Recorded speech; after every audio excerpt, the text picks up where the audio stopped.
very much like to speak, because sometimes you feel like, oh, I was just about to, but no.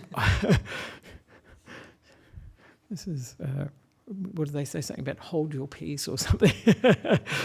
Speak now or hold your peace sort of thing, yeah. So now is the time for the guided meditation, and it's only going to be 10 minutes, so I think the reason we have it a short meditation is so we don't have too much of an opportunity to drop off, fall asleep. So I'll have to watch out for the Dhamma talk too.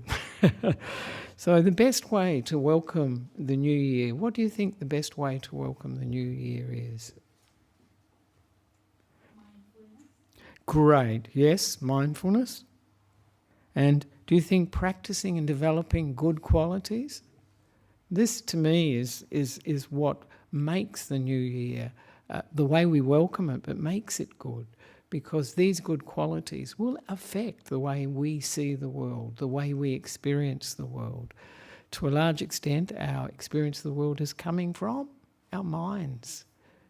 Whatever state our mind is in, that's what we will experience in the world. So if we're developing qualities like generosity, sharing, giving, friendliness, kindness, caring, compassion, thankfulness, acceptance, great. And if we're developing ethical living, great. These are things that can benefit us and benefit others. People will get the benefit of those things. And of course, the biggie is meditation, because this is the way we can really develop the mind. But it's always important, the Buddha often emphasised, when he's talking about developing metta, loving kindness, to do it through body, through action, through speech, and through the mind. But the mind is where we can recondition, develop this quality of metta or other qualities, good qualities, and then take it into our actions and our speech.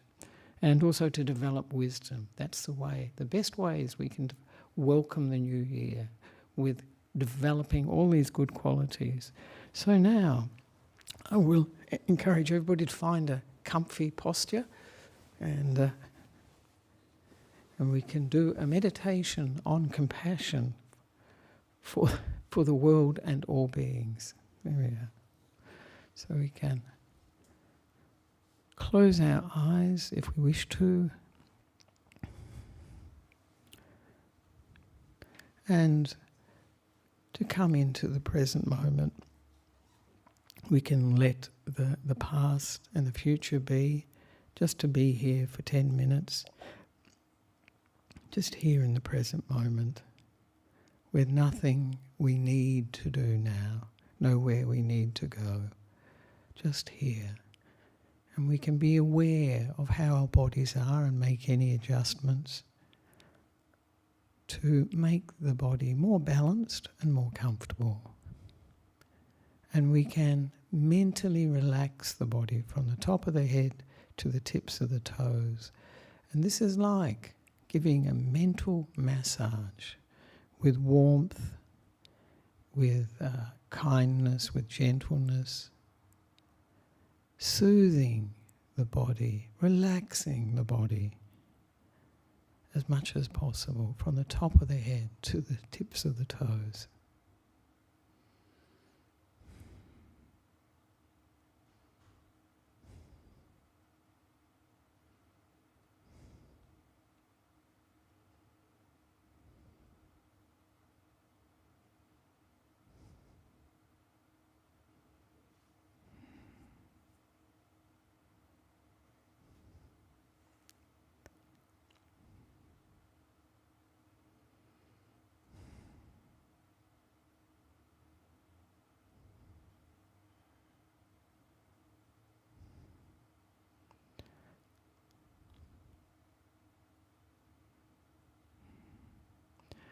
And we can become aware of the whole body, just sitting here, hopefully comfortably and with a sense of balance, here in the present moment, just aware of whatever comes to our attention, sounds, feelings in the body, the temperature of the air, whatever comes, thing after another.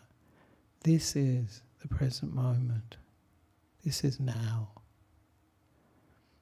And it's always changing.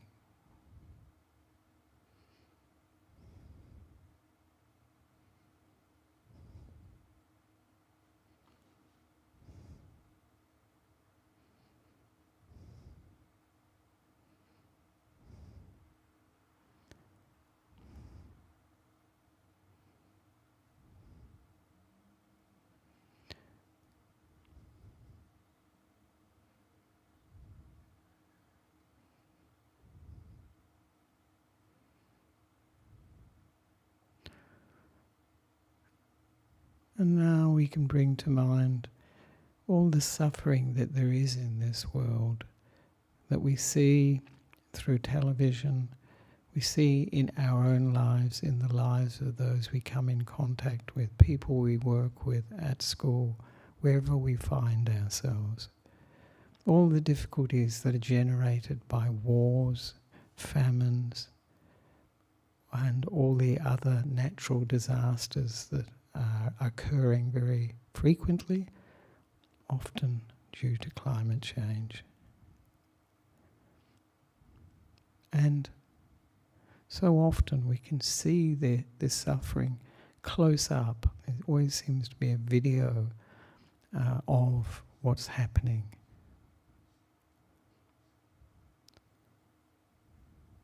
And this is not only the physical aspects, of course. There's the mental suffering, the suffering of the mind and the heart that causes so much problems for so many people.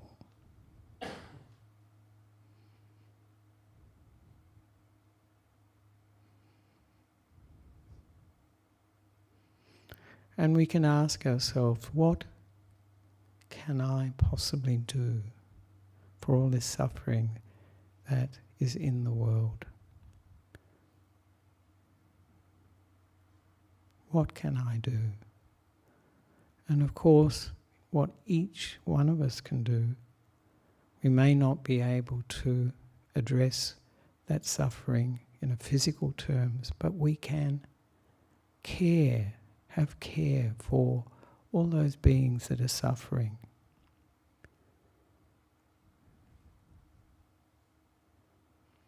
Recognizing that the difficulties in our lives that give rise to suffering for us connect us to all these other beings, human beings, animals. And what we can give is care. And each and every one of us has experienced, I'm sure, this feeling of caring, being cared for. When someone, maybe a parent, a grandparent, looked after us when we were sick or we needed support. And we can get in touch with that feeling of caring, that warm, kind, helpful feeling that wants to reduce the suffering, the difficulties in the lives of those that we encounter and in our own life. Caring, the feeling of caring.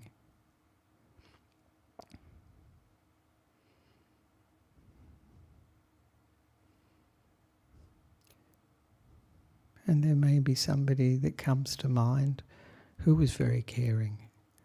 And just remembering them, we can get in contact with that feeling very easily.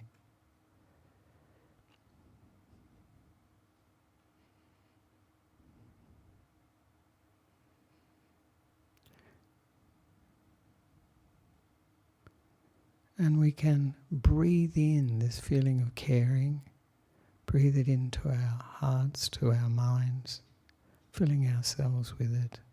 And breathe, when we breathe out, breathing it out to the world. This caring that says, you're not alone. We care. Breathing in caring and breathing out caring.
And now we can share whatever feeling we experience, whether it be this warm caring, this kindness, this compassion, this tender concern, even peace. We can share that with everyone here and everyone online. This feeling of caring and being cared for.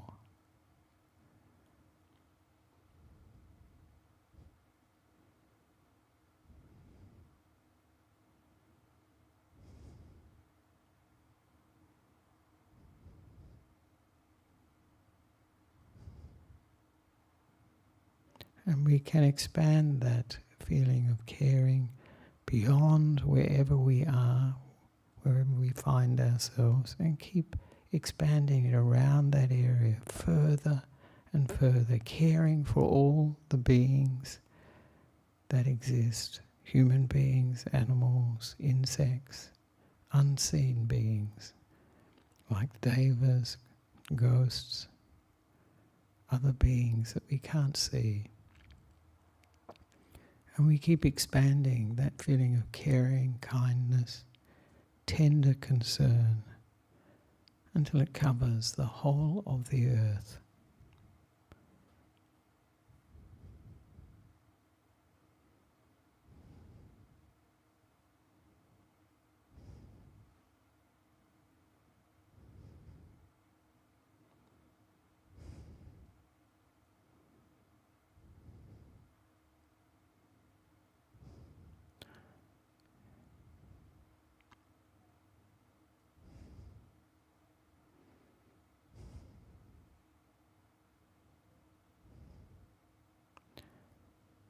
And now we can come back to ourselves and just reflect on what we experienced.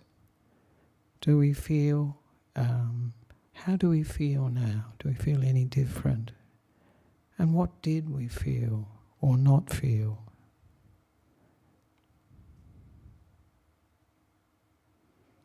And of course, what caused these feelings that we experience to happen, to arise?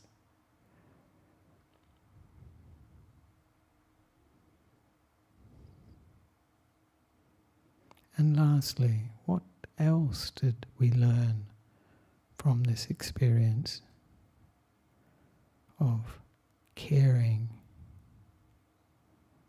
developing the feeling of caring?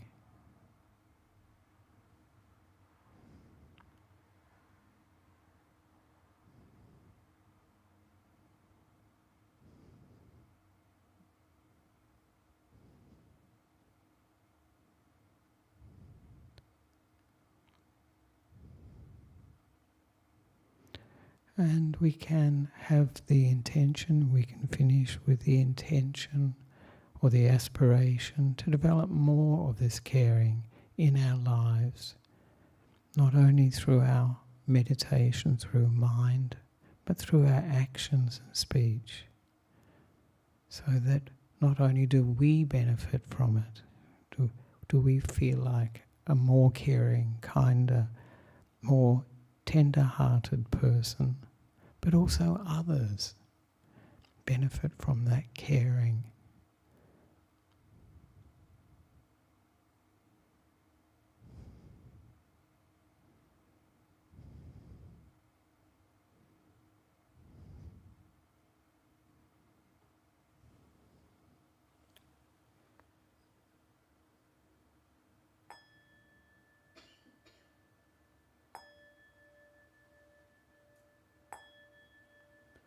So we can slowly come out of meditation and open the eyes and move around. You're doing very well over there. Little boy here who's he's being very, very still and he may be a bit tired. Did anybody drop off? I didn't hear snoring, so that's the beauty of 10 minutes and a guided meditation. So hopefully people got some taste for caring, and this is of course compassion. The word that comes to mind for me with compassion, caring, and it really, what does it do for us? It connects us to each other actually, and this is the theme for tonight's talk, which I will be talking about. For it says till 15:15. Is it 11:15? Is it really? Yeah, it's quite a long time, but that's all right. We'll see how it goes, because then there will be the circumambulation, which was a bit of activity. That's good, because that will stimulate us.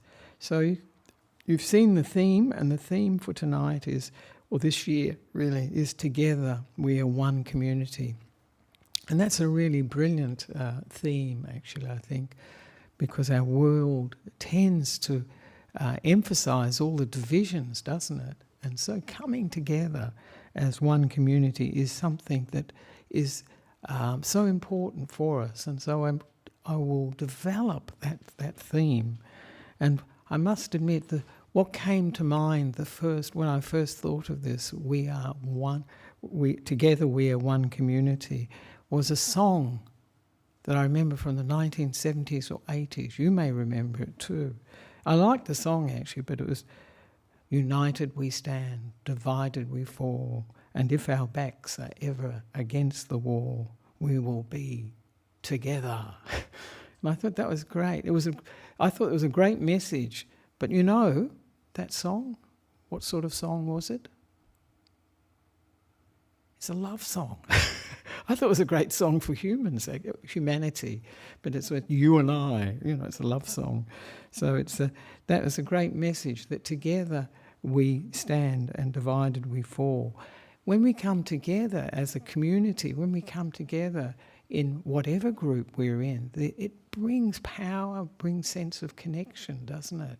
And this is the great benefit of coming together. And of course, there is so much, as I mentioned, so much diversity in our world, and this is the nature of the world. It will always be like that. Diversity is the nature. All different ethnic backgrounds, different religions, different beliefs and views. There's lots out there. And different social backgrounds, economic background, you name it. There's so many. And of course, in our society, in the world today, particularly in the West, individualism is very strong. So it creates much more diversity of views and opinions, lifestyles, everything. And of course, one of the big things that's created a lot of division these days, what's that? Anyone know what that is? It has also had great benefits, I should add. Internet, yes, it's fueled division. I think it almost, the American election in 2020, remember that? The division that was created was incredible.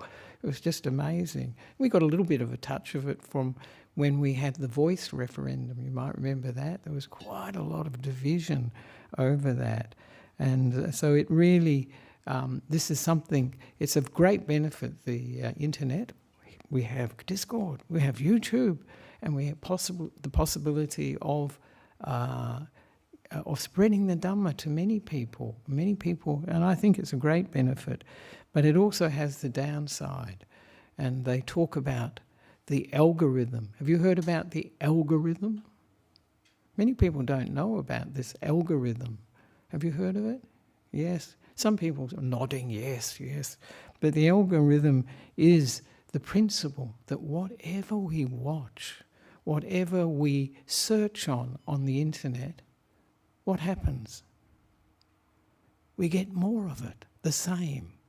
And the more we get entrenched in that view of the world. It doesn't give us a lot of the things outside that.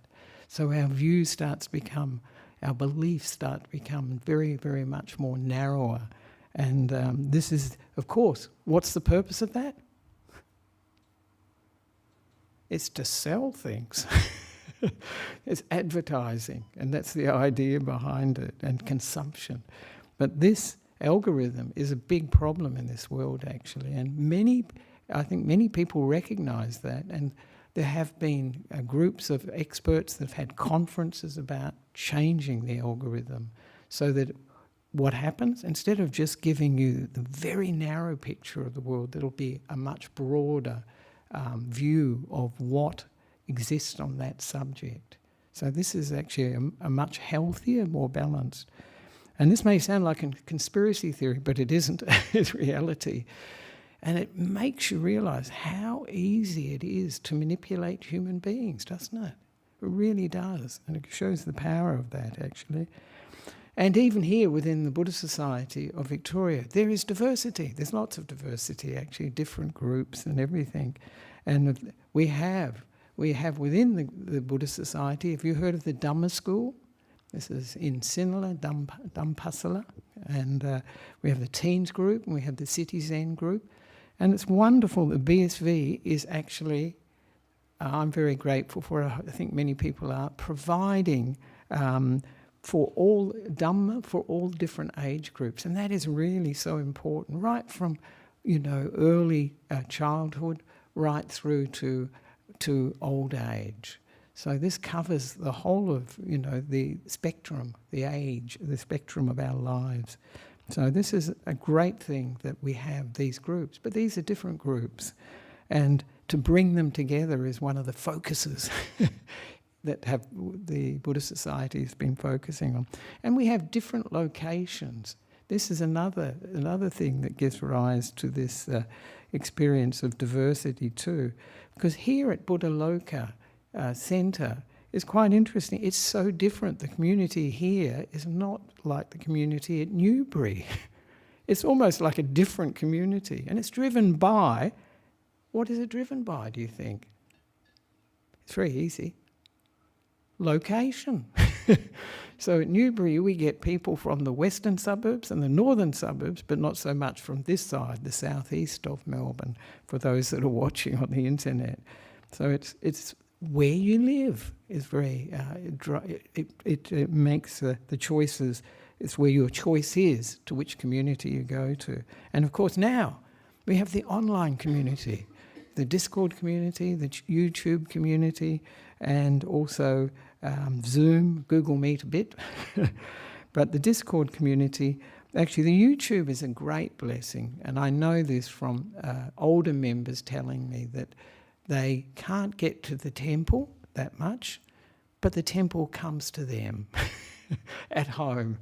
They're able to manage the technology involved in YouTube because, usually their children or their grandchildren set it up and they just press YouTube and they can watch, the Dhamma talks, other programs that occur here. And that's wonderful, because as you get older, you can get very isolated. And to have that connection is great. And to have a connection that's easy technology. Maybe Discord is a little bit more difficult for older people, but the person I mentioned in country northwestern Victoria, she's older and she was very, very thankful, very grateful for Discord and the community that creates. So that's important for building a community that can meditate together, discuss together and encourage and support each other together. Will you believe they've now got a morning program? What is it called? New Day, New Mind. Great title. And it starts, people can join the silent meditation room from 4 o'clock till 7:30. You can come 6:30, is there any time in between, and for however long they can manage. And, that really encourages people to start a regular sit in the morning, have regular meditation period in the morning, give them support. And so this is something that encourages people to practice and to develop the Dhamma. So this is really good. And it doesn't matter where you are. It's not only country Victoria, it's India, Mumbai and all other places in between or further afield. I know one of the people is from Lithuania. I hardly know where Lithuania is, but I know it's up there near Russia and all those countries. And of course, within this Buddhist community here at the Buddhist Society, there are all the teams. There are so many teams. And I'm getting towards the main theme for this talk soon.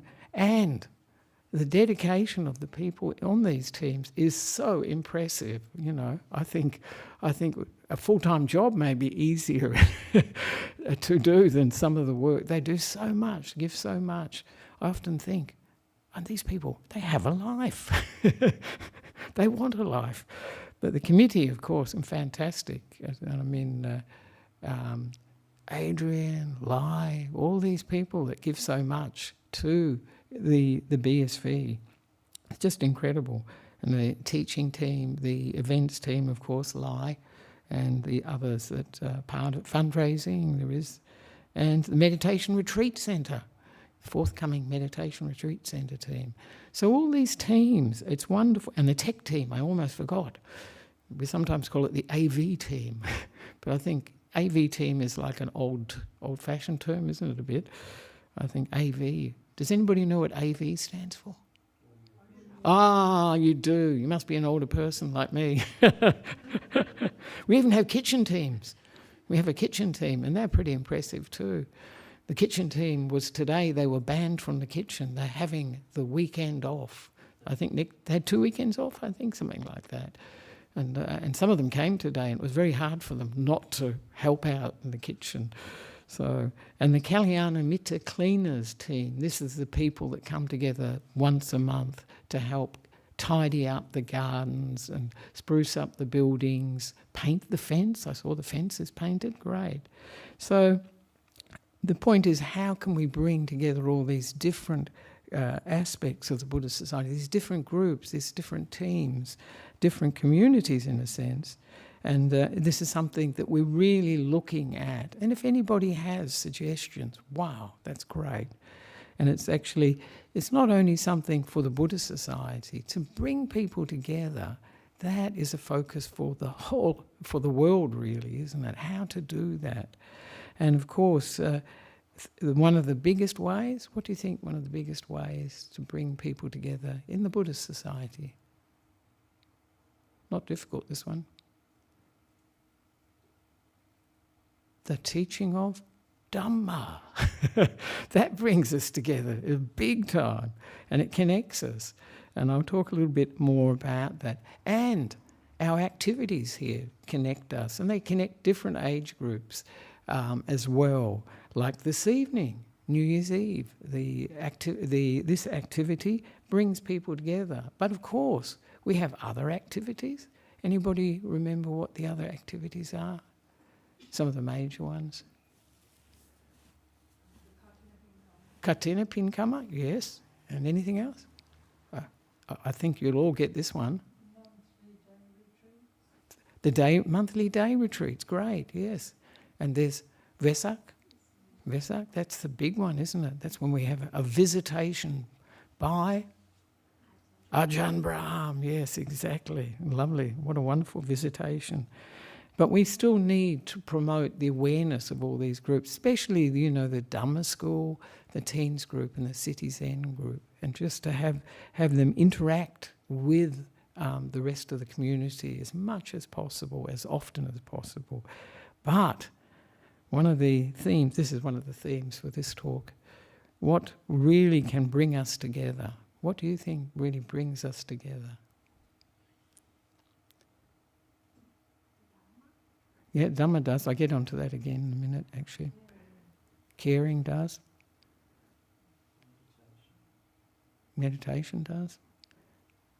But I was thinking of working together, volunteering within the Buddhist Society.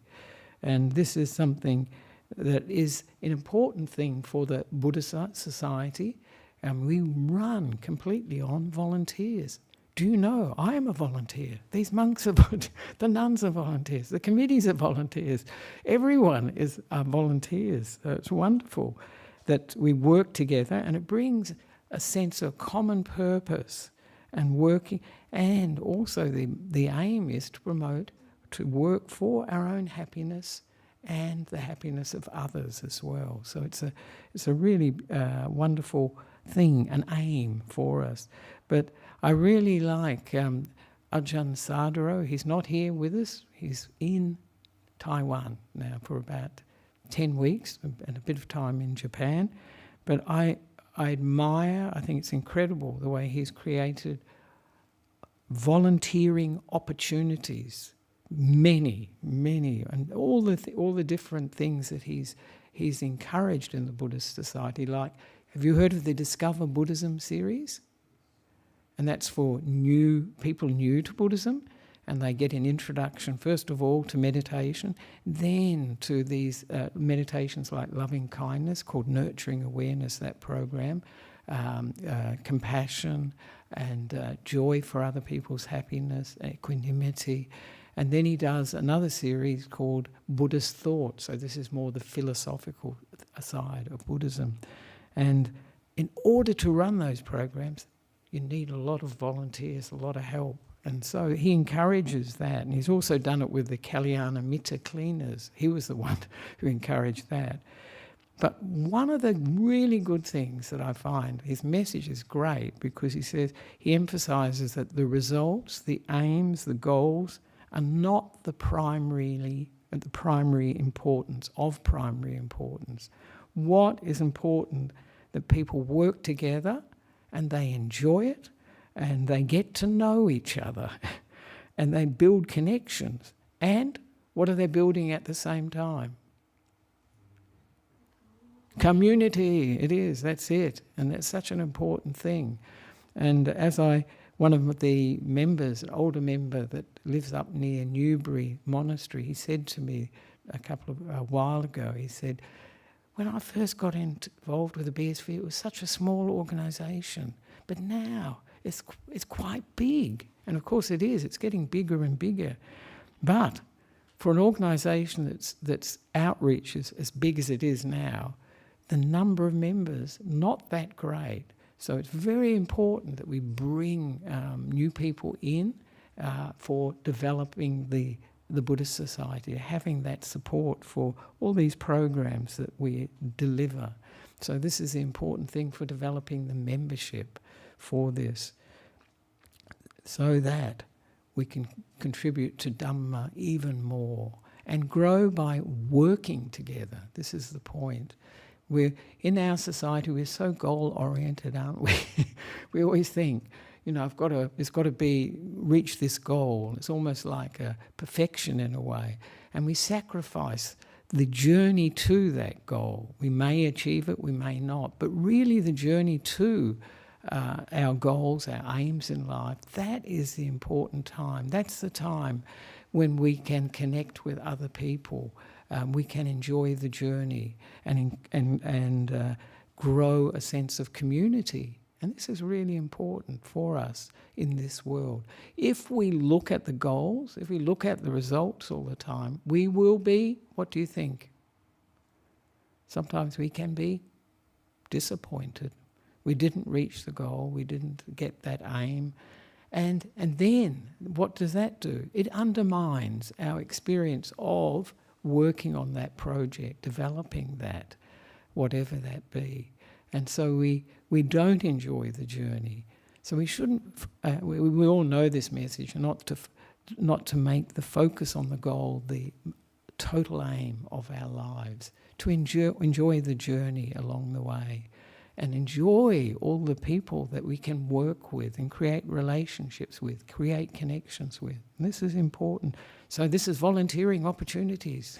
It sounds like advertising, doesn't it? We say, no, if you want to volunteer, over here. No. But of course, the main message for tonight is Dhamma brings us together. This is the whole point of a Buddhist centre, isn't it? Is Dhamma brings us together. That creates this one community, the Dhamma community, not just the Buddhist Society of Victoria. We're a small part of the Dhamma community. And I like very much in Thailand, all the formal Dhamma talks they begin with something like, we are all brothers and sisters in old age, sickness and death. Sounds a bit grim, but it's actually true. This is the nature of reality, that we are all connected by our experience as human beings, the human condition. And this is what the Dhamma focuses on so much, the human condition that we all experience. And it's the brilliance of the Buddha that he illuminates the human condition. He teaches us how we can deal with this, how we can develop wisdom, how we can develop all these good qualities in the face of suffering, in the face of impermanence, and learn about the nature of reality.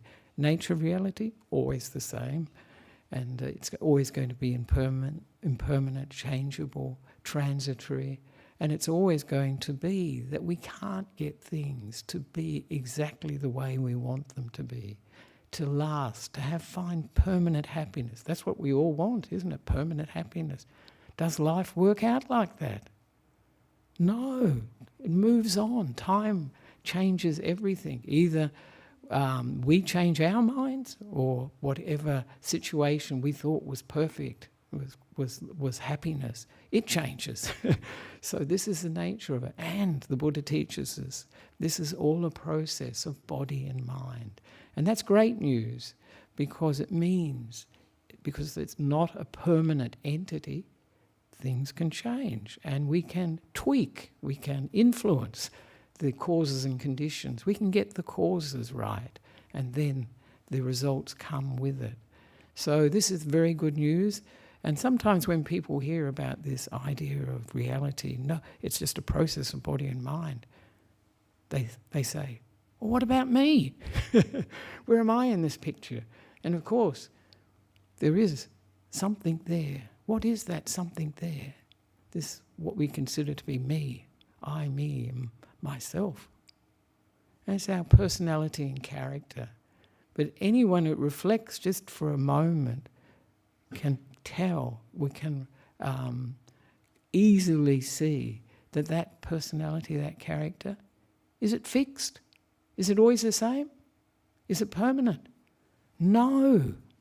And I was talking to a woman today who was talking to this very theme. She said to me that in, I think, March 2022, she got a really serious illness, and it led to the mind being affected, anxiety, fear, depression coming up. And she'd been a very outgoing person, working with children and everything.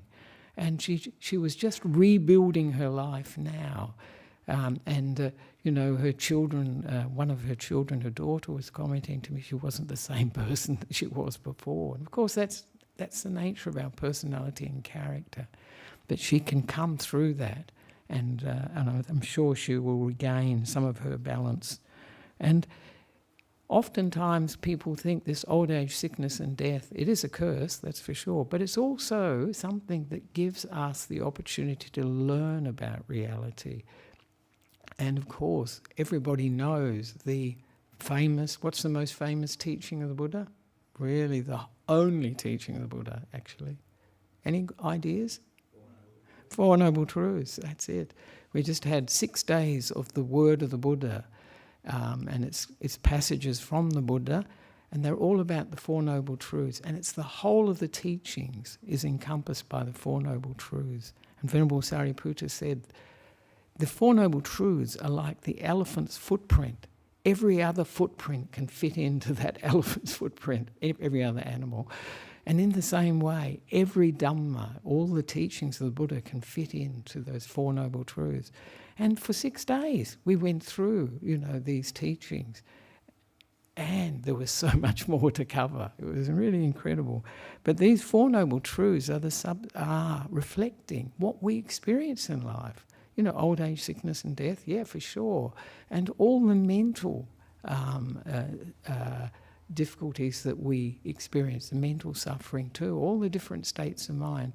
Sorrow, lamentation, pain, grief and despair, the Buddha calls it.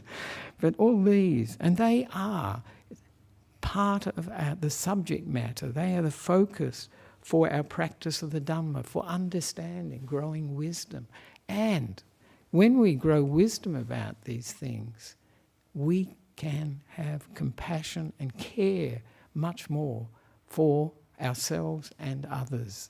Because a wise person, they often say the 2 qualities of the Buddha. What are the 2 qualities of the Buddha that they often emphasize? Wisdom and compassion. They go together. If you're wise, if you know what you've experienced, you know the suffering you've experienced in your life, and you're wise, you understand that suffering, you know that this is the same for all beings actually. And so the natural consequence of wisdom is to be caring, to have compassion. And the Buddha, he didn't have to teach, did he? I mean, he taught for 45 years. He could have put his feet up and experienced bliss and happiness for those 45 years. What did he do? No, he taught us out of compassion, because he knew that his teachings could help us reduce suffering, and for some of us, some people, it will actually remove it totally. They can see the Dhamma and then become fully enlightened and end this process of being born again and again. As I say to people, if you ask people in the old and aged care home, 80, 90 years old, do you want to do this again? What will they say? No way. But it doesn't quite work like that, because at the same time, they want to come back and see the grandchildren, and they want to experience all the things that were happiness for them in this life. The sights, the smells, the tastes, the touches, all the things that were very dear, the possessions, the people in their lives, they'll come back for it.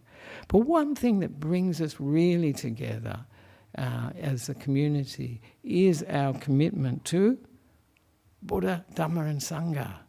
And this really brings us together, the triple refuge, a triple gem, and it is a triple refuge too, because this is really the bottom line for what defines us as Buddhists, is our taking refuge in the triple gem. And this means this is the most important thing in our lives, the Buddha, the Dhamma and the Sangha. It's something that gives us direction in our lives, it gives us guidance in our lives, it gives us inspiration in our lives, and it gives us inner strength too. And so these things give us a united purpose together. And of course, many occasions we take the 3 refuges and the 5 precepts. And of course, the 5 precepts are, of course, also, as a practicing Buddhist, this is obviously something that it brings happiness for us and others as well, protects others as well. But of course, there's going to be different emphasis. Some people like dana, don't they? And that's their main practice, really. And that is an important practice because it brings up generosity and kindness in people. And of course, developing the precepts, the ethical living, that's important. And looking after, developing the mind. How do we look after and develop the mind? Any ideas? Meditate, that's it. That's it. Develop mindfulness and meditation, all that. And then, of course, the most one aspect that we need to grow is our wisdom from our own experience, but from knowledge too of the Buddha's teaching. Buddha emphasized we need sutta, and this is learning. This is being familiar with the Buddha's teaching, and this is so important. This is why the Word of the Buddha retreat we just had, we're going directly to the Word of the Buddha, the Word of the Buddha. Admittedly, it's an English translation, so there's always, it's not as close as, say, Pali, but not many people understand the Pali. So this is really something very, very important for us, to get close to the Word of the Buddha, to develop our knowledge, and then to develop the framework for looking at experience. That's what Dhamma is about. We call it Dhammanupassana, and it's looking at life through Dhamma. And this is so important for us for growing that wisdom. And of course, the thing that brings us together too are all the good values that we espouse, all the good values that we wish to develop. And that brings us together, all the generosity and contentment, gratitude. We had a bit of gratitude this evening at the beginning, what we were grateful for. It turned into in 2023. And these are really wonderful emotions, especially humility, respect. And we always talk about metta or maitri, friendliness.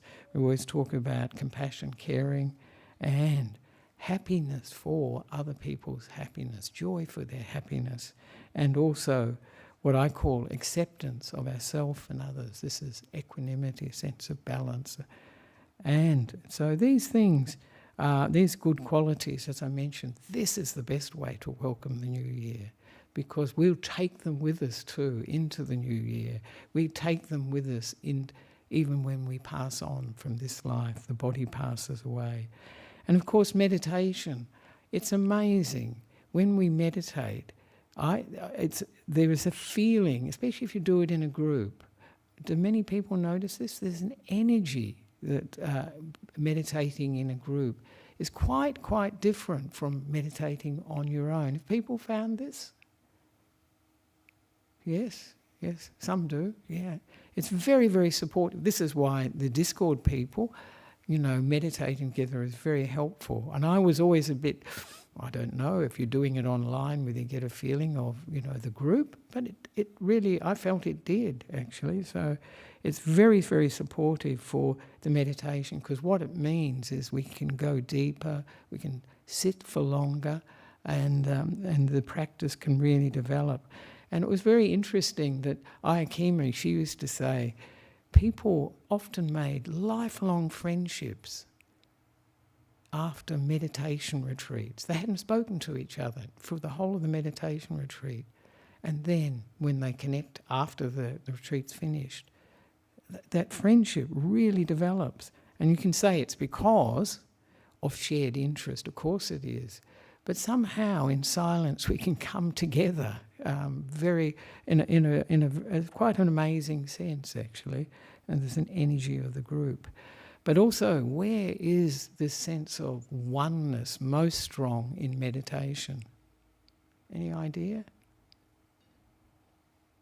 Coming together. When the mind comes together in deep meditation. And when the mind comes together in deep meditation, there is just the singleness of experience. That is when the mind is unified, when things come together completely. So this is only for a temporary period, but it's an experience that will change the way we see the world that we understand. Because we've gone to a different world, a world of the mind with enormous purity and power that allows us, when we come out of that state, to see the world differently. Because we've been to another world, the world of the mind, which is quite different from seeing, hearing, smelling, tasting and touching. And the good news, much better, much better. It's no surprise really, because this our world of the mind is where our experience of the world is coming from. You know, the things that we find happiness from out there, from seeing, hearing, smelling, tasting and touching. Does everybody enjoy the same things?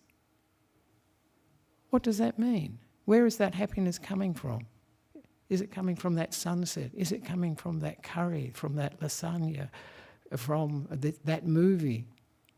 No, it's coming from our minds.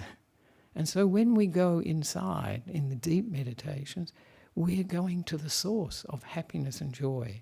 And so this is something that we can really see, this coming together.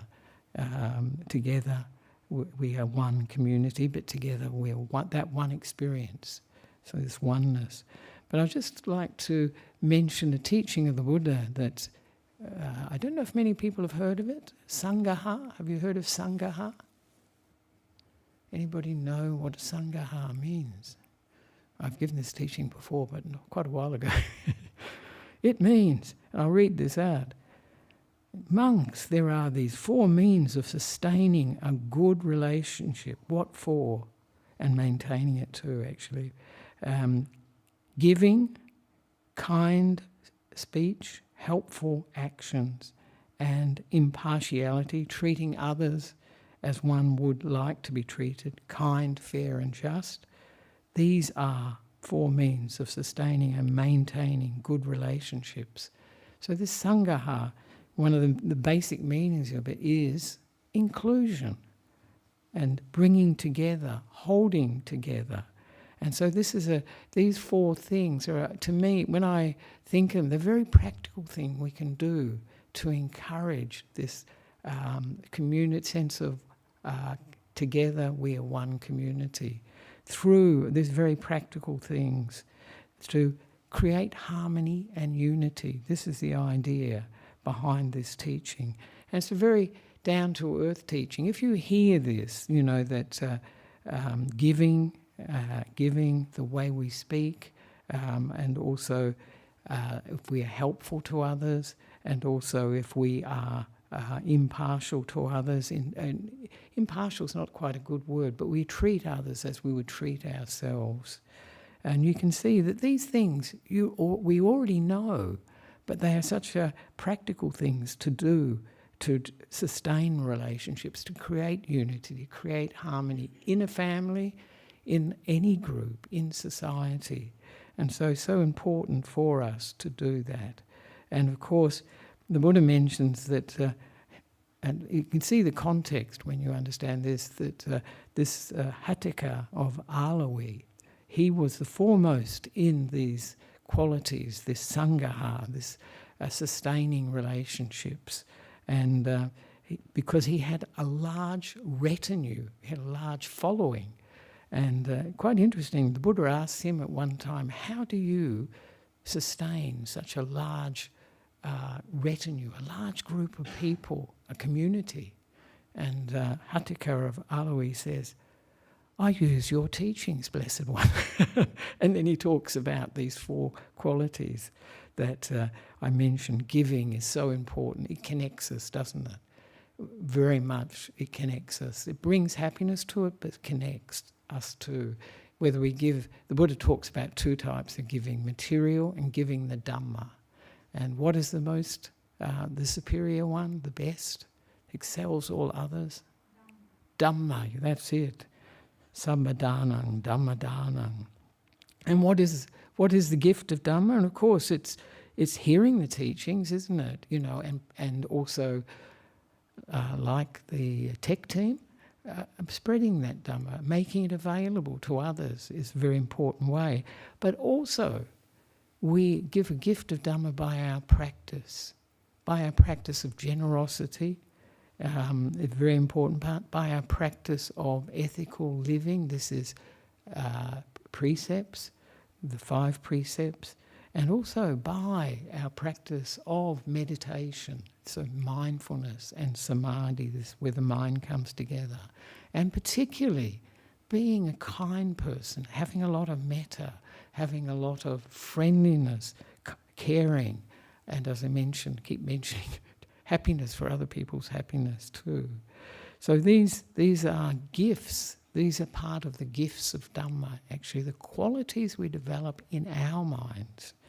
And of course, big time, is also the wisdom that we develop, because that can be very, very helpful. And this is not the wisdom from the books.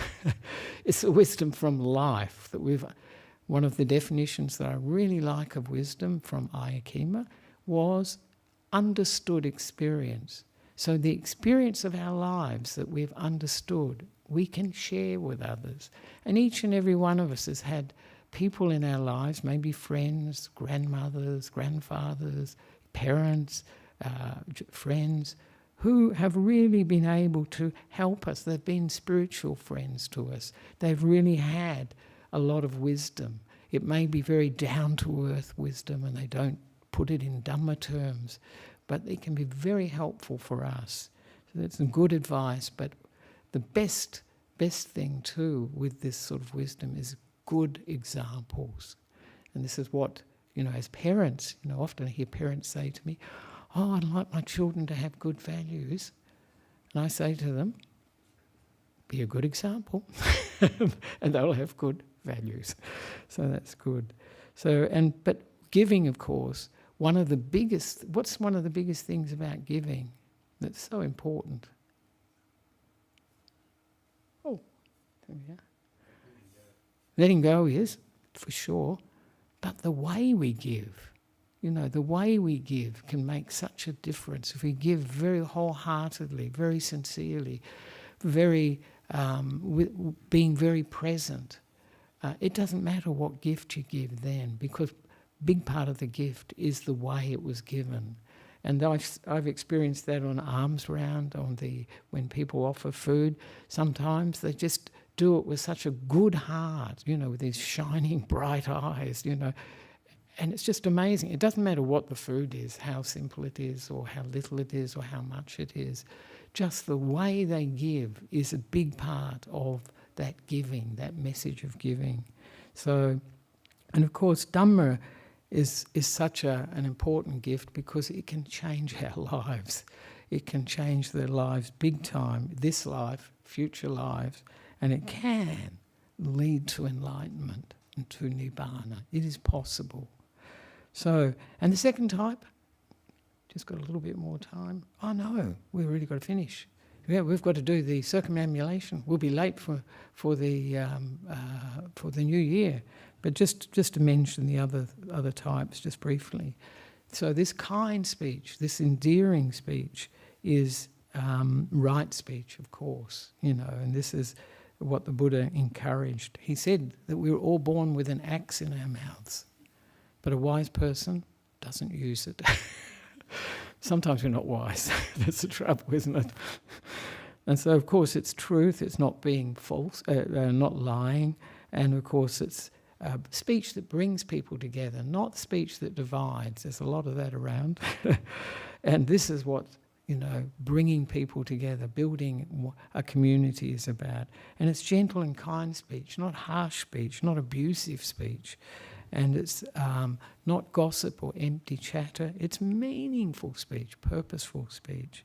And of course, so this is the aspect of speech. So it's giving speech, helpful actions, doing what we can to help others. This really builds connections. This builds a community when we help each other. And of course, this really is the way we connect in very, very important times for people. And the Buddha says that the best gifts we can, the best helpful actions we can do, and he says we can encourage, settle and establish a person who has no faith in faith, a person who is immoral in morality, a person who is miserly in being generous, and a person who is unwise in wisdom. And he says this is what we can do for our parents to repay them if we can do this. And the last one, just to finish off, is treating others as one would want them to treat oneself, fairly, kindly and justly. So this is samanatata, and it's called The commentary says it is being the same in happiness and suffering, one's own happiness and suffering, and others too. So not being a fair weather friend, being there for people when they're going through difficulties.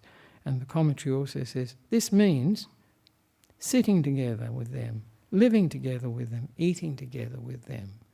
And I thought, yeah, we sit together a lot. We're doing it now. And we eat together a lot. Nearly every Buddhist occasion focuses or centres on a meal, doesn't it? So this really helps to build a community when we relate to each other. And so the last advice was when the Buddha asks Hattika of Alawi, how do you sustain such a large generation, such a large retinue, such a large group? How do you sustain them with? And he says, using these 4 means that you taught, Blessed One. And then he says he can see when a person would be sustained or their relationship would be improved by a gift. So he gives a gift.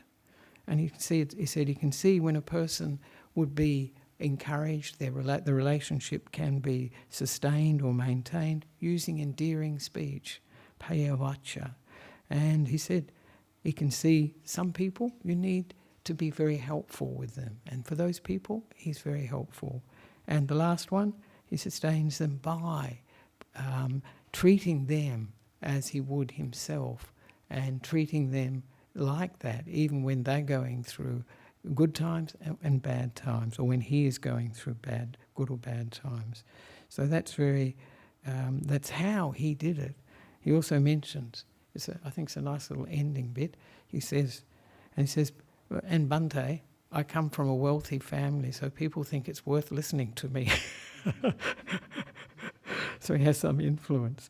But also the Sanskrit versions of these texts about these qualities, they have, it's called samarnata, and it means having a common purpose. That's quite an interesting interpretation, because of course that's what brings us together.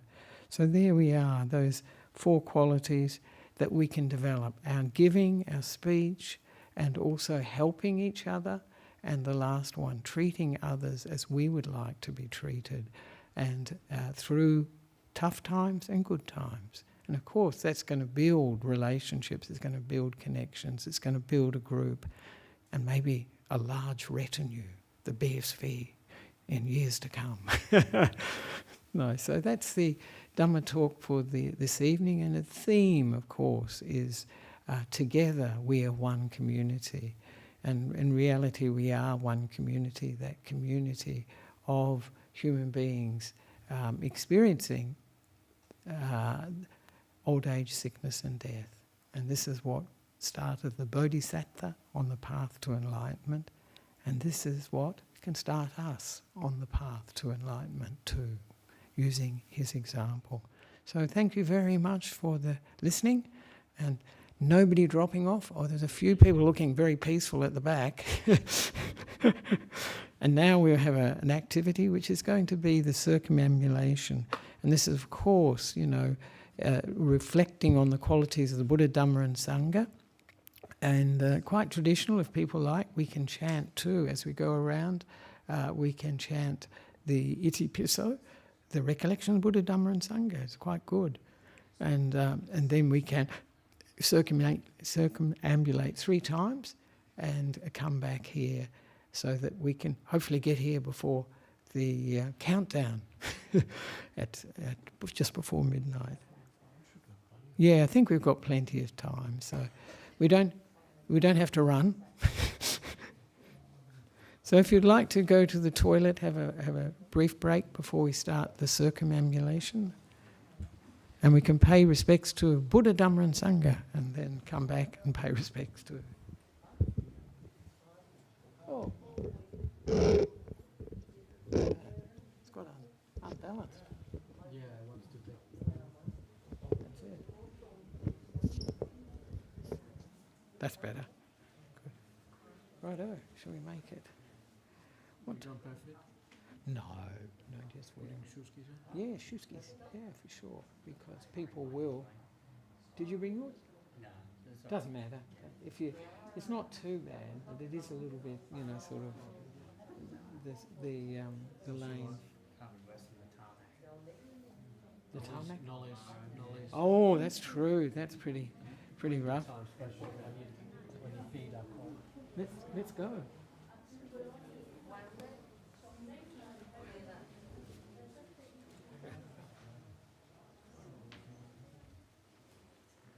Oh, good.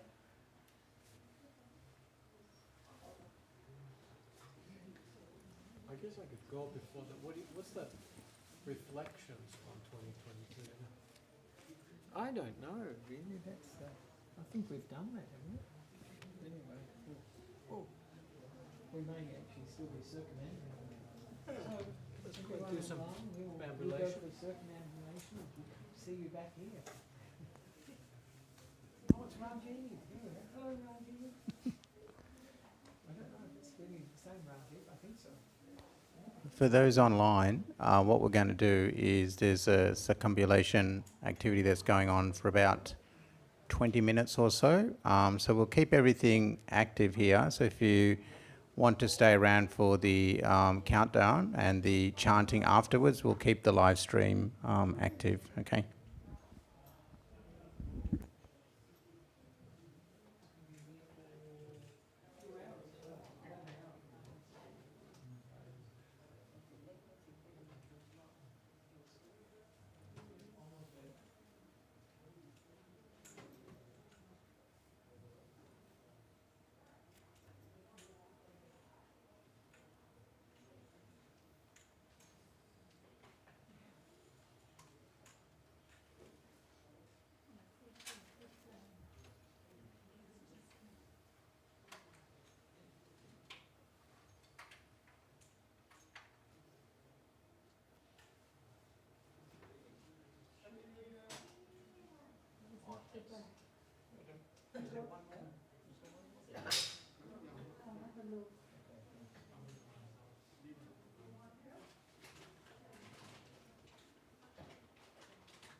Sister left her jacket at home. No, well, yeah, don't look at you.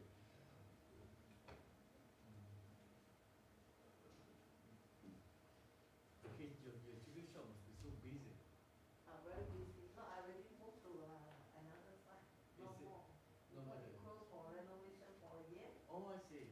Yeah. Which side is it? I moved to Milpark Westfield. Okay. Yeah. Much busier than bigger place. Not busy as Epping. Epping. Epping is the most busy. Okay. Because your customer knows you there. Yeah. Mm. More busy than this Milpark. Milpark is more Is it? Oh. big shop. Bigger than the Epping one. Oh, It's but then the people traffic don't. is not good. No good. It's Yeah. more for departmental, isn't it? Huh? More for departmental store. Like Yeah. whereas your Epping one is more like your other place, your Epping, isn't it? The old Epping, place yeah, Epping over. is more like shopping place, in the marketing place. Marketplace, yeah. It's all the food Market. area, yeah. But this Westfield is not good. The location is not No good. So you might go back to the other one. right. You go back to the After a year, after a year. by the end of the year or next year. Okay. I eat a lot of make the uncle kueh. Uh, Oh, I see. Very good. yeah. Yeah, Yeah. it's very good. Yeah. We bought, I think we offered to, to Ajahn Brahm and Ajahn Brahm there to this place. Yeah. My wife says it's very nice. So I told Alice, I said I buy from you. Yeah. I don't have this. That's all. Because my daughter-in-law is in Melbourne. This coming Saturday, But this coming Saturday. giving birth. But then the New Year, one will, When? January the 4th. No, February 4th. February 4th. February the 4th. So you want it on February the 4th. I'll be back in Malaysia already, but see whether he can pick up from the place or whatever. So how long can it last? What's it make? 1 2 days? No, because this one don't have chemical. Unless you want to eat, you can put in freezer. Okay. You know, We have to give to for people. We have to give to people, guests. or give the guest few days. 2 days there. So maybe pick up the day before. 1 day before. 1 day before can last. Can still be soft, isn't it? Very soft for few days. Very soft. Very soft. Can stay 3-4 days. Very soft. Is it? Yeah. Okay. So I think 4th, I'm not too sure what day is it. Tell to Alice. Huh? Tell to Alice. I'll tell you, after next, I think that after this weekend, next week I'll tell Alice. Tell to Alice. Once the baby is out, First grandchildren. third. Third. Oh. Yeah, the first one is 6 years old, the second one is 3 years old. This one.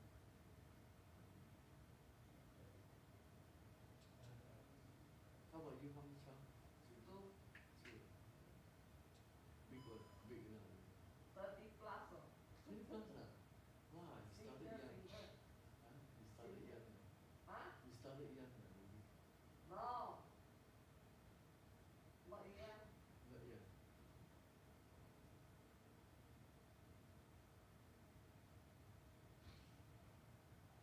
When my first grandson, I buy from, is it Sue and Ron? Ron and Sue. No, it's Wu Jie. Now it's no good anymore. Ron The and last Sue. time was Wu Jie. Wu Jie. Oh. Now no good anymore. Yeah. Ron and Sue very nice. Ron and Sue 比我 China 人了嘛。 China 来啊，嗯。 that's why 了走了。不要走。 Even few years ago, 不要Wu Jie太久了。Ron and Sue 係歸美字嚟。last time 你退後了，同佢未用呢？而且你歸未有做啦，你 China 是咯，而家中國人比較早。中國老母嚟做啦，馬來西亞歸。是咯。馬來西亞。這個是白人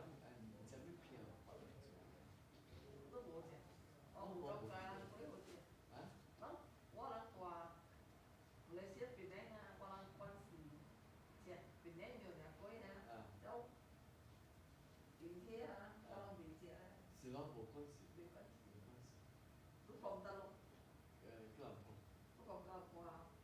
我諗邊啲物件真好食啊嘛。是咯。啊，所以我諗食到這邊物件，差真正會。一條料冇散咯。啊，一條無相，一條冇散。差真正會。伊無以前伊功夫講料，無夠功夫啦。啊，無夠功夫，你能減料啊嘛？是咯。要做物件，甲咱減料，無啥我是咱食啊，甲咱物件真好食誒。如果伊邊啲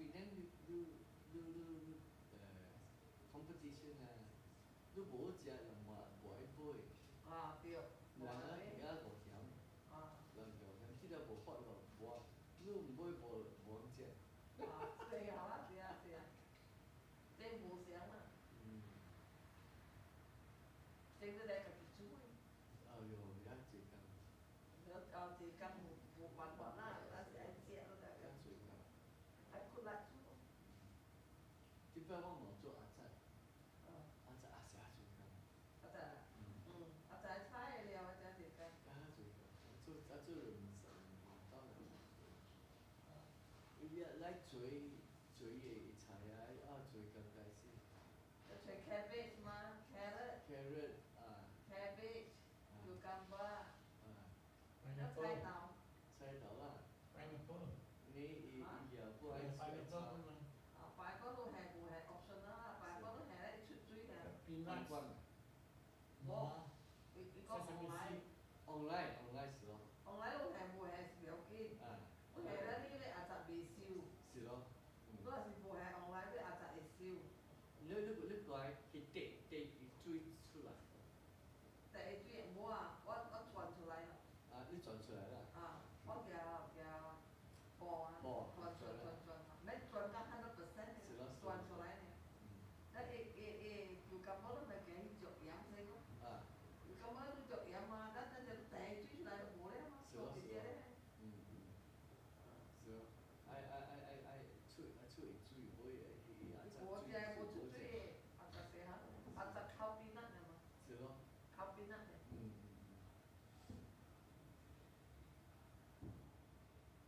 做依家我這邊會人食，伊是那啥物嘢做，ringwood 嘅。ringwood 啊？ ringwood 一個人做。耶ringwood 一個。ringwood 啊？ringwood 有人做嘅冇？伊是做 ringwood，你做啊？有 restaurant 有。唔知。ringwood 哦，ringwood 都佢都叫。貴 ringwood 嘅，唔是隻貴咩？冇隻。嗰個阿羅尼啦。Ronnie 只是 Blackburn。哦 ，Blackburn。我哋是 Blackburn 啊。啊，伊拉斯拉好料咯。啊，是啊，我哋是 Blackburn 啊，是個老大婆做嘅。哦，Blackburn 伊有是 Malaysian restaurant 啊。沒事，阿明嘅。This is just Blackburn Road คุณเจ้า opposite อะไรอ่ะฝั่งท้ายอ่ะ from Doncaster Road turn to Blackburn Road is on the right side 是啊。是跟指導啦，我唔知啦，伊是做 ringwood 嘅啦，我做條 Blackburn 啦。But Blackburn ว่าที่เทียบเลยที่นัสลามาโฮแล้วก็阿咩名This is Malaysian restaurant อ่ะ 是啊，Blackburn Road 啦。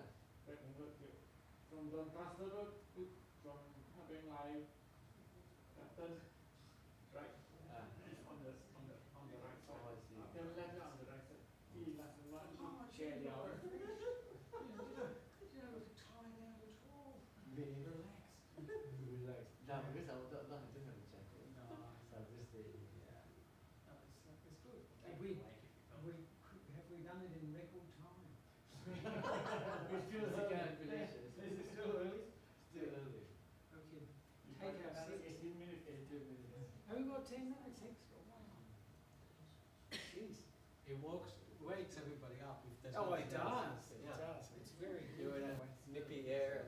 I think if we had a speaker too, Look, and that's somebody nice. They can chanted. see that from the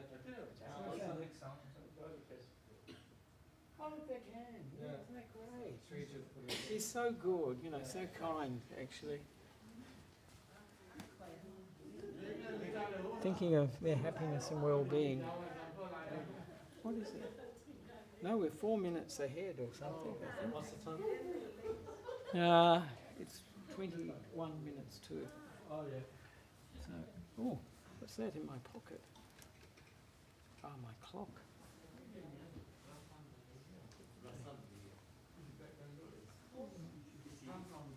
Oh, that was lovely.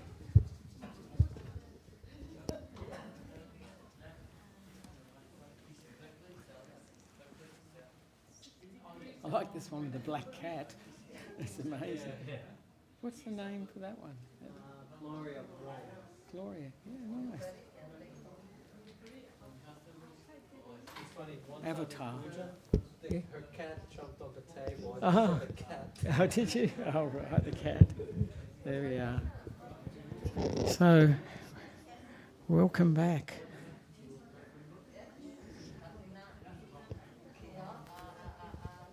I guess you could do some of the chanting now. Well, we can, just think. Let's see, have I got the chanting book? Yeah, there we are. Have a look.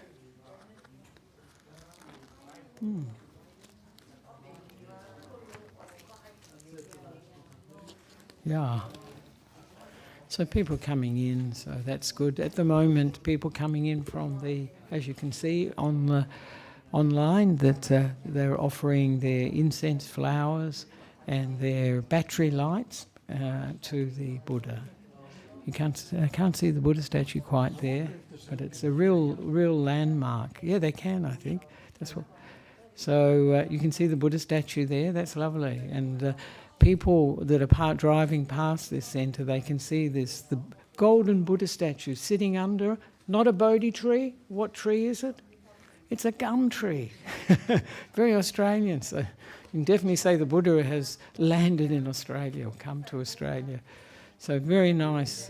It's a very nice sign for people, because I think often when people are driving, they feel a bit stressed or maybe difficult things happening in their life, and then they see a Buddha statue. It's one of the nice things you see in Sri Lanka. There are Buddha statues everywhere. There's a Buddha in a box at many, many places. And so it's very uplifting when you see these.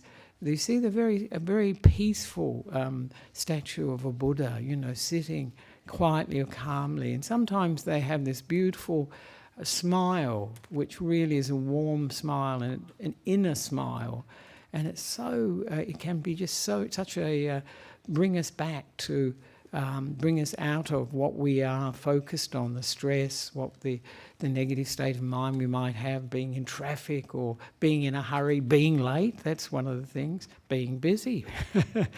And so it's a great reminder. This is what a Buddha statue is about, a great reminder of what's important, that peace, that inner balance and happiness within. And so to have those reminders is very important in our lives, which is why many people like a Buddha statue.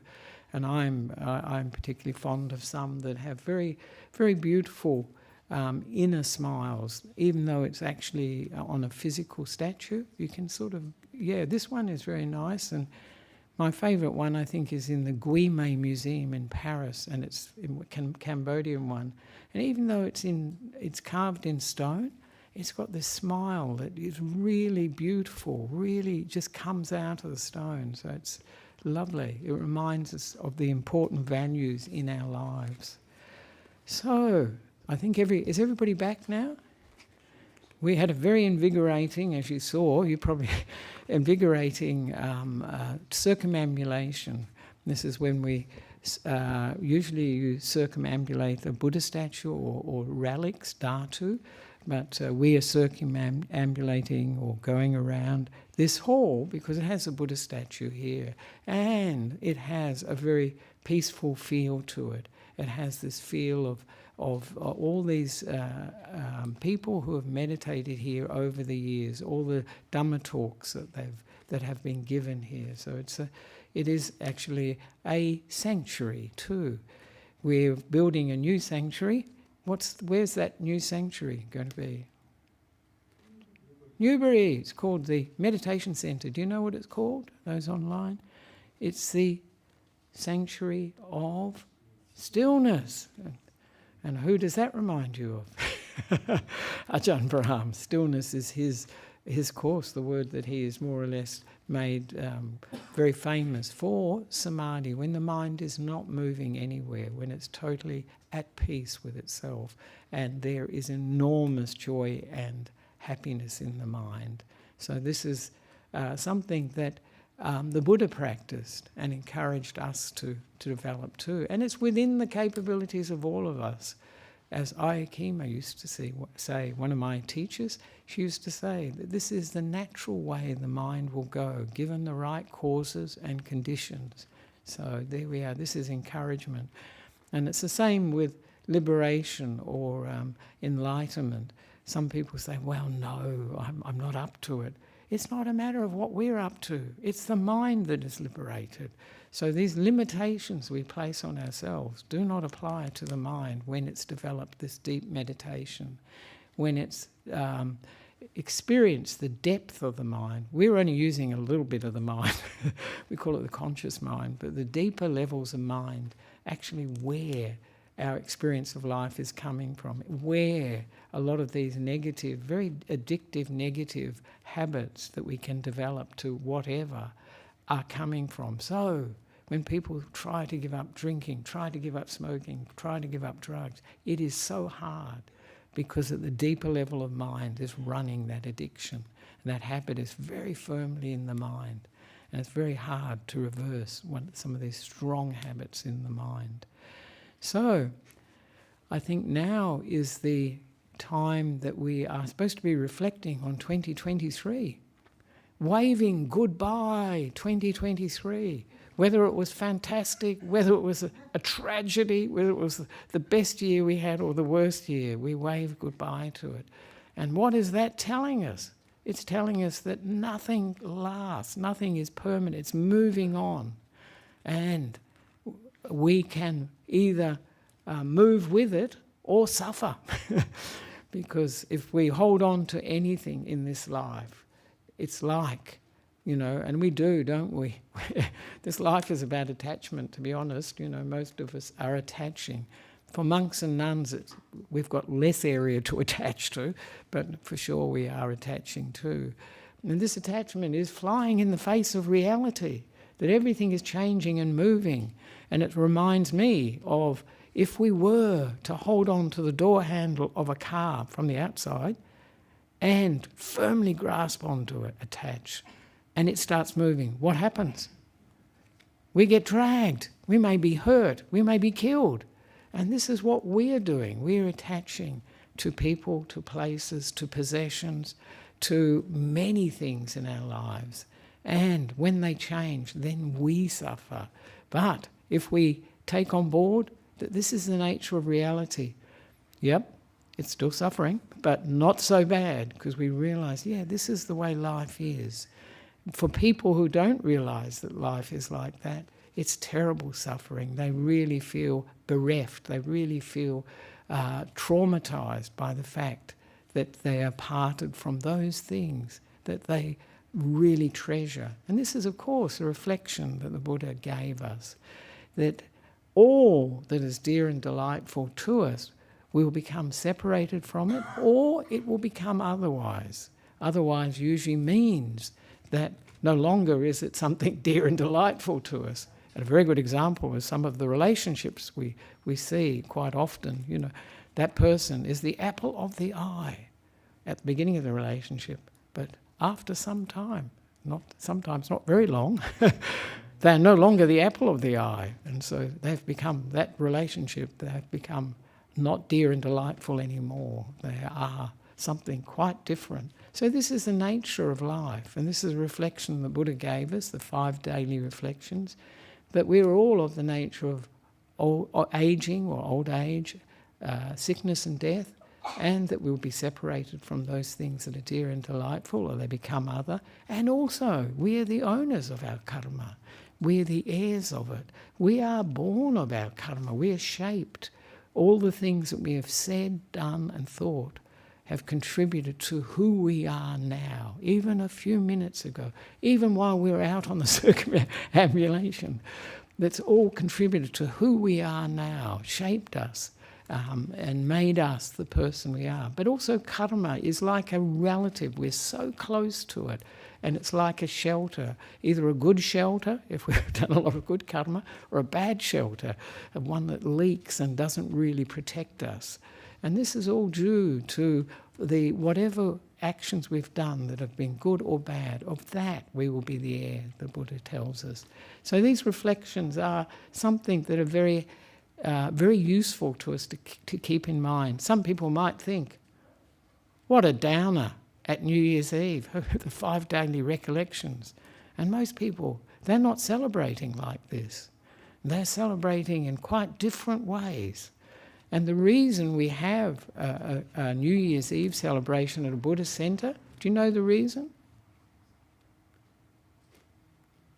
Ajahn Brahm called it his party. And he said he'd prefer people to come to a Dhamma party than the other parties, where there are many things happening that may not support Dhamma, and often support having headaches the next morning, and all sorts of negative mind states. Oh, what a way to welcome the new year, with a headache, with a hangover, with feeling really low energy and wasted. This is what they say, wasted.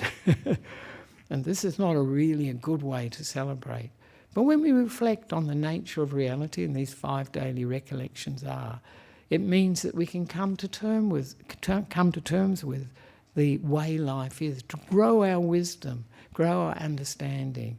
And the more we understand things, the more we can accept them, and the more happiness we can have, because we realise, yes, this is the Dhamma the Buddha is pointing us towards. This is the Dhamma, this is the nature of life.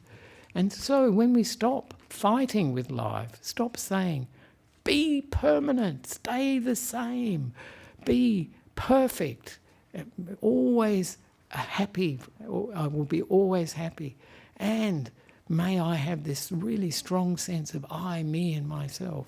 When we fight reality with those ideas, it's a recipe for suffering. It is great suffering, actually. And one of my teachers used to say, the bigger the ego, the more suffering. And she said, it's like a very fat person trying to get through a narrow doorway. They'll brush up against it. They'll find it very hard. And that just in the same way, if we have a big ego, we'll brush up against everyone around us. There'll be confrontations, friction, and all those sorts of things. So these 5 daily recollections, and the Dhamma in particular, pointing towards the nature of reality, is so helpful for us in our lives. Reduce our suffering and bring happiness to us. And I know this is an interesting quote to use now, that famous quote by Ajahn Buddhadasa. Joy at last to know there is no happiness in the world. Joy at last to know there is no happiness in the world. Some people might think, what a downer, what a downer. Does that mean there's no happiness? What do you think?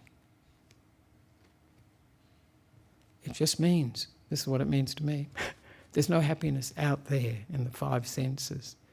The real happiness is in here, and it's always been in here. And we miss that real happiness by looking in the wrong place. And we've all been doing it. We all do it through seeing, hearing, smelling and tasting and touching, looking for happiness from these things that are really not a source of true happiness, of happiness that can last. The real happiness that lasts is within. And of course, what does the Buddha tell us is the highest happiness? Anyone got an idea? What is the highest happiness? The ultimate happiness in life. Enlightenment, yes. Nibbana actually is.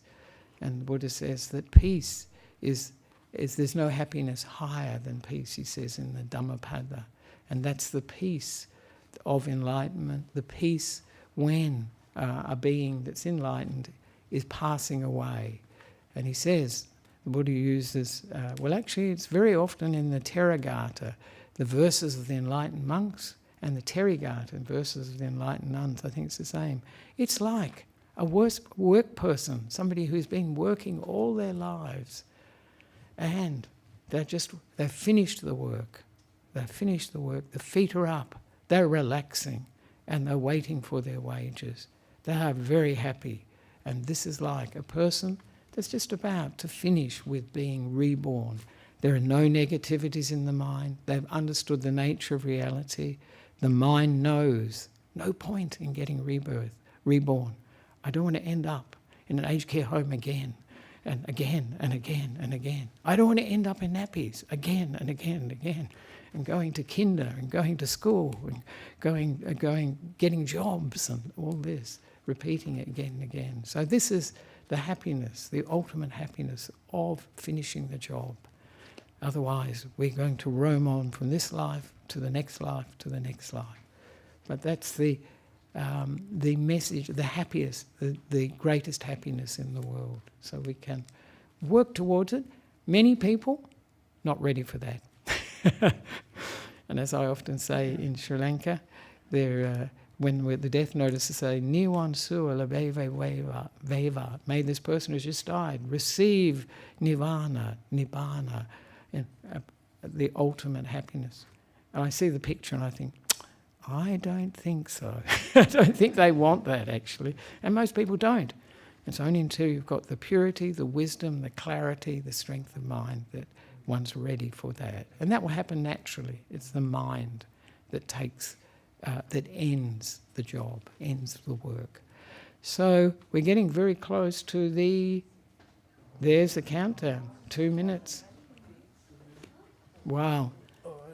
And Ajahn Mudito's got to go. He's got another countdown. Yeah. He's got a talk with Finland happening at midnight, isn't it? Yeah, hour and a half from now. It's going to be 3 o'clock in the afternoon in Finland. So they've got a while till they get to midnight. But this is the beauty of midnight. It lasts for some time, 24 hours. Very good. Maybe. Happy New Year for everybody from me, and I'll see you next year. Sugyat. That's it. We hope. There we are. So this is it. And so, great. What a nice thing to do, to give a talk for Finland. They don't have many Buddhist monks. I think 2? Yeah, there's 3 of us. 3, not bad. So very good. There we are. So we can watch the countdown. Yeah. Yes. So. Wow. Yeah, it's building up. It's building up. It'll soon pass, actually. We're seeing impermanence. Whoa. What happens at 0, 0?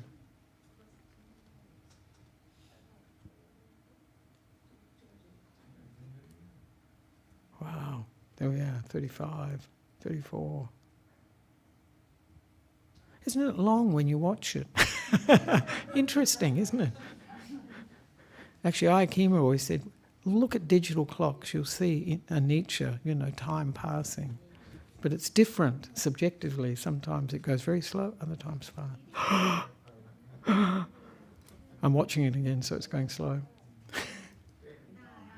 8, 7, 6, 5, 4, 3, 2, 1. Happy New Year! Lift off. That's great.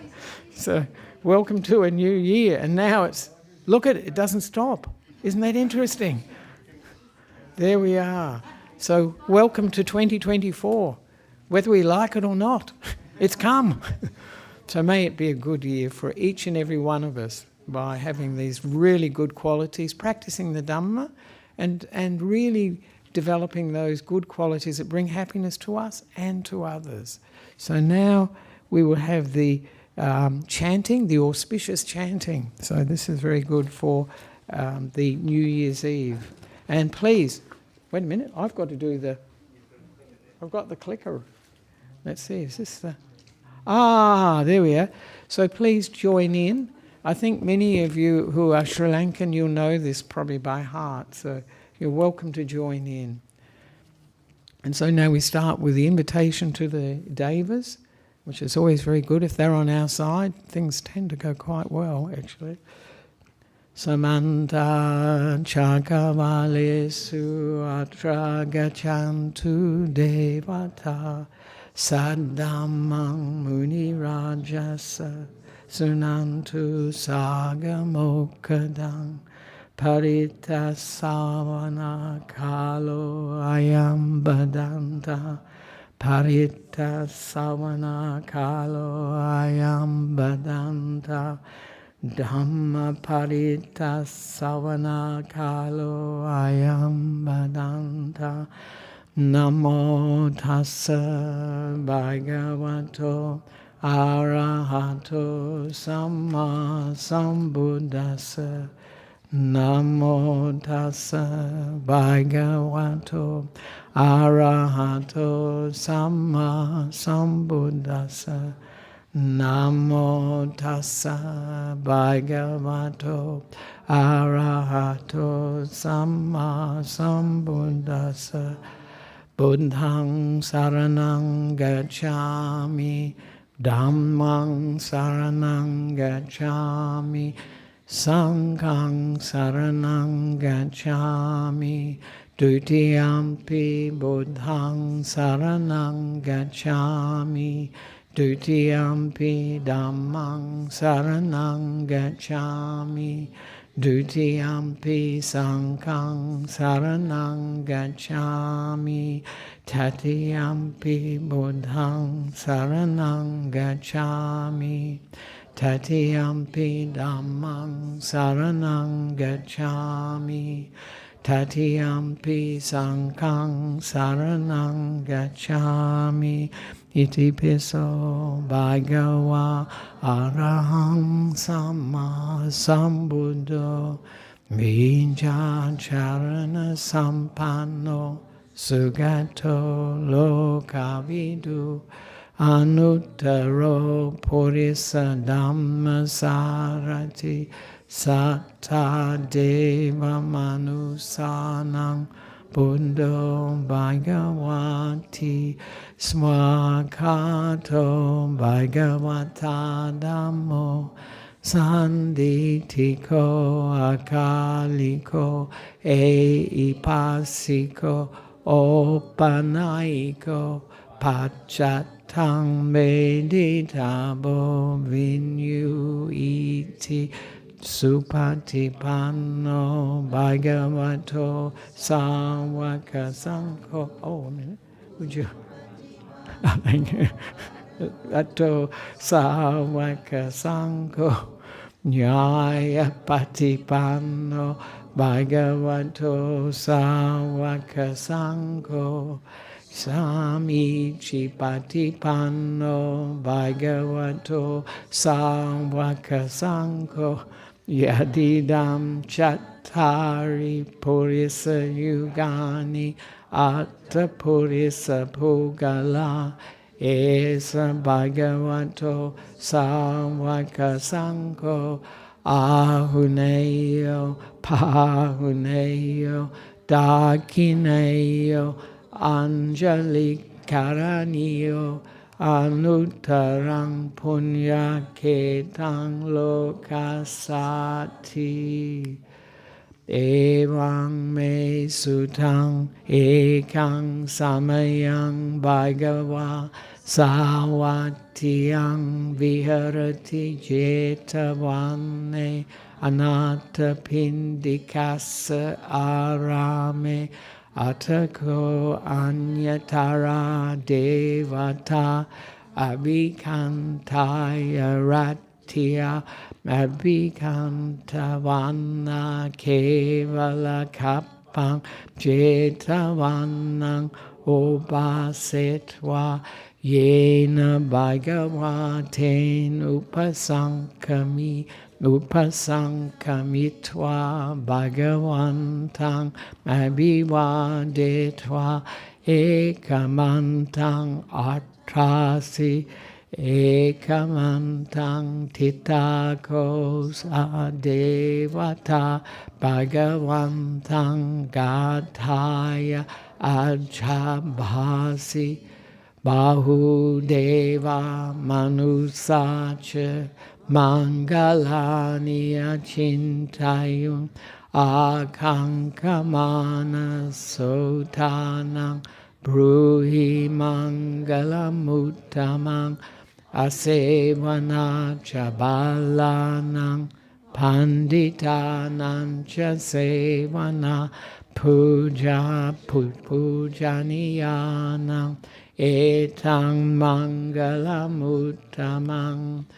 patirupadesa vasocha pubecha kata punyata arthasamma panidicha etang mangalamuttamang bahusachancha si pancha vinayo chasusikito subhasita chayavacha etang mangalamuttamang mata pitu upatanang puttadarasa sangaho anakula jakamanta etang mangalamuttamang danancha dhammacharyacha nyatakanancha sangaho anavajani kamani etang mangalamuttamang arati virati papa majjapana cha sanyamo appamado cha dhammesu etang mangalamuttamang garavo cha nivato cha santuti cha katanyuta kalena dhamma salvanang etang mangalamuttamang kanti cha sovachasata samananancha dasanang kalena dhamma sakacha etang mangalamuttamang tapocha brahmacharyancha arya sachana dasanang nibbana satchikiriyacha etang mangalamuttamang puttassa loka dhammehi chittang yasana kampati asokang virajang kemang etang mangalamuttamang etadisani katwana sambattamaparajita sambatta soting gachanti tante sang mangalamuttamanti yang kinchi vittang idava hurang va sage suva yang ratanang parnitang nano samang atitatagatena idam pibuddhe ratanang parnitang etena sachena suati hotu kayang viragang amatang parnitang yada jaga sakya muni samahito natena dhammena samati kinchi idam pidamme ratanang parnitang etena sachena suati hotu yam buddha seto parivanai suching samadhi manan tarikan yamahu samadhina tena samona vidyati idam pidamme ratanang parnitang etena sachena suati hotu ye bhogala artrasatang pasata chat tari etani yugani honti te dakineya sugatasa sawaka ete sudinani mahapalani idam pisange ratanang parnitang etena sachena suati hotu Yesu payuta manasa dhalhena nikamino gotamasa sanamhi te patipata amatang vigaya ladha mudamni buting bunjamana idam pisange ratanang parnitang etena sachena suati hotu kinang puranang nawang nati sambhavang virata chita ayatike bhavasmin te kina bija avirul hichanda nibanti dira yatayang padipo idam pisange ratanang parnitang etena sachena suati hotu karaniya mata kusalena yang tang santang padang abisamecha Sako ujucha su ujucha suvachocha samudu anatimani santu sakocha subarocha apakicho cha salahukavuti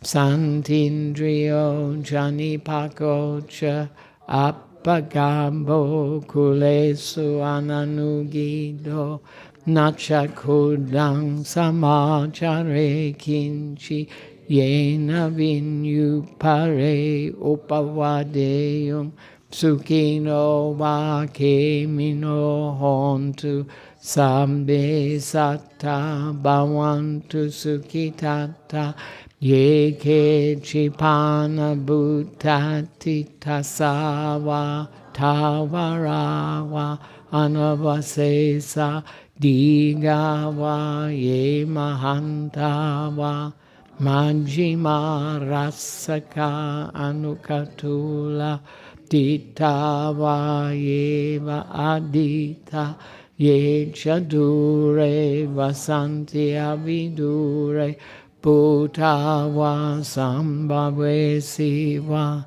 sambe satta bhavantu sukhitata Naparo parang nikupeta natimanyeta katachinang kanchi vyarosana patiga sanya nanyamanya sadukamicheya mata yata niyang putang ayusa eka puttamanurake Evampi sambhabhutesu manasambhavaye aparimanang mettancha sambhalokasmin manasambhavaye aparimanang udang ado chatiriyancha asambhadang averang asapatang Titan charang nisinova sayanova yavatasa vigatamido etang sating aditeya brahmametang viharang idamahu ditincha anupagama silava dasanena sampano Kame suvinaya gedhang nahi jatu gambaseyang punareti. And now for the affirmation of truth. Etena sachavajena dukkha vupasamentu te.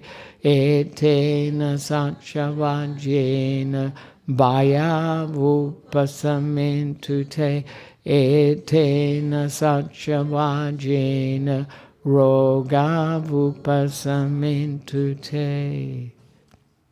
And now, oh, wait a minute. And now we can do the dedication of merit.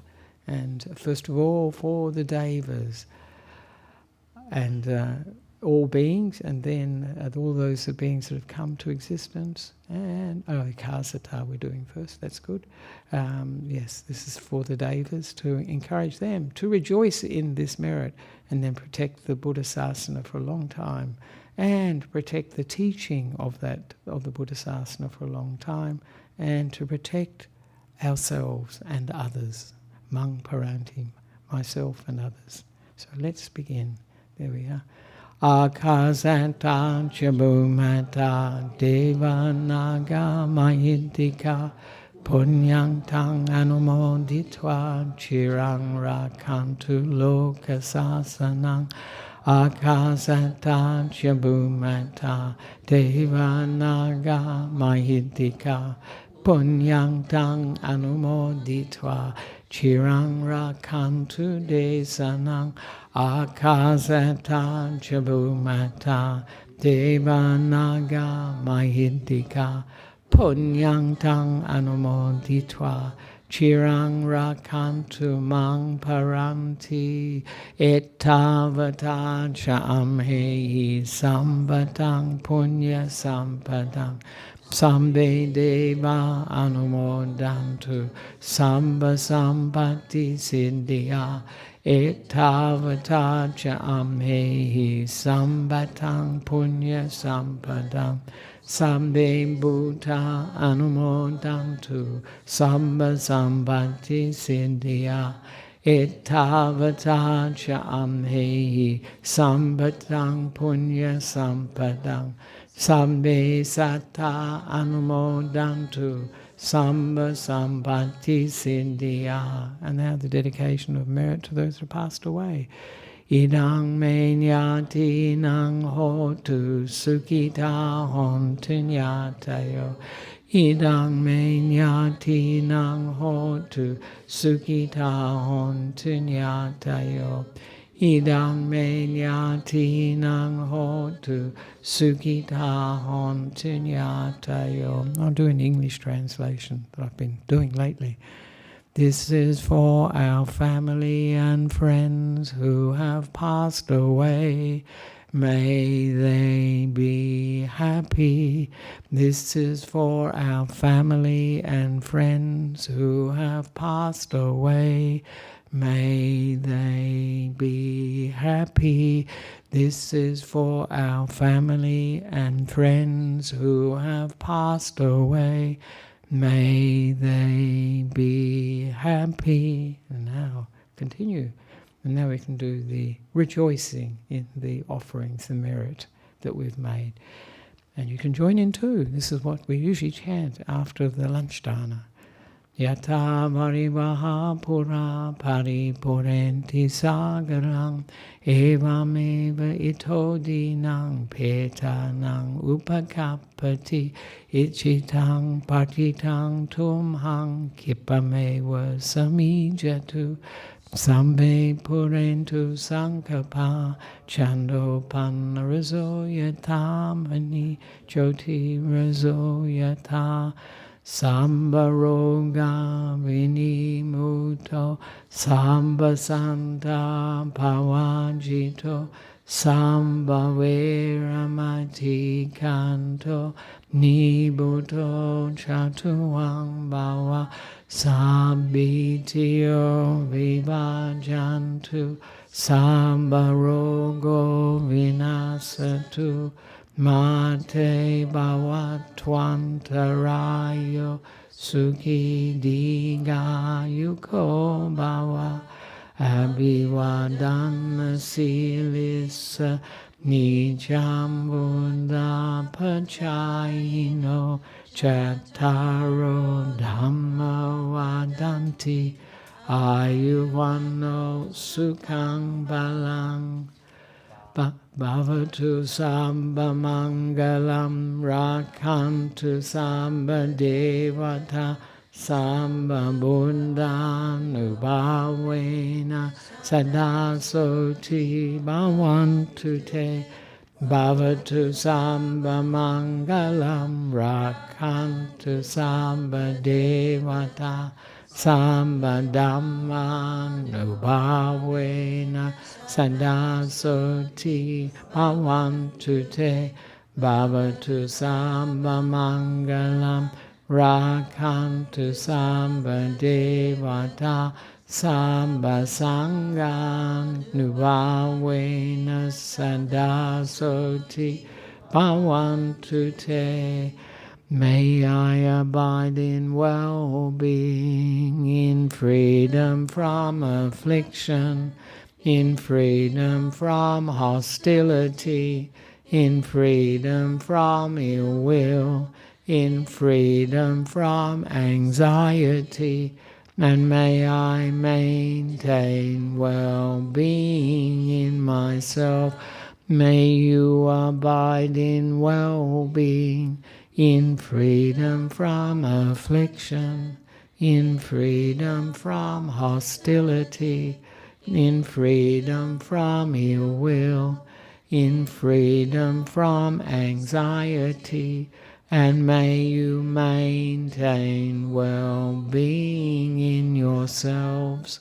May everyone abide in well-being, in freedom from affliction, in freedom from hostility, in freedom from ill will, in freedom from anxiety, and may they maintain well-being in themselves.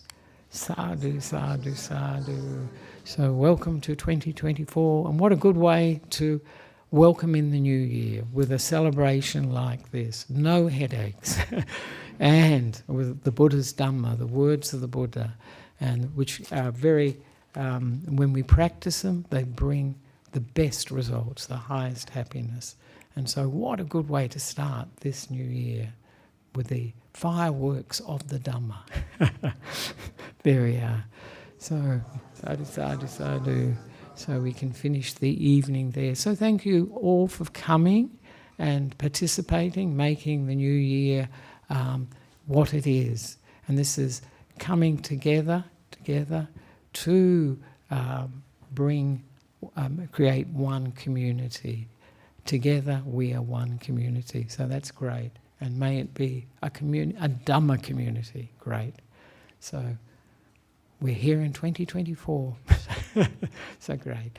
All the best to everyone here. And thank you for all those that made it possible, especially Lai and all his team, the events team, Adrian for all his guidance this evening, and Srijuth and the technical team for making it possible, and all the participants online too, on the Discord, on YouTube. I don't know if it is YouTube as well. So this is, and thank you to everyone that's made this possible, Lai and all those that brought food, or everyone that's contributed food to tonight. So may 2024 be a really good year for all of us. There we are. Sadhu, sadhu, sadhu. There we are. Lovely.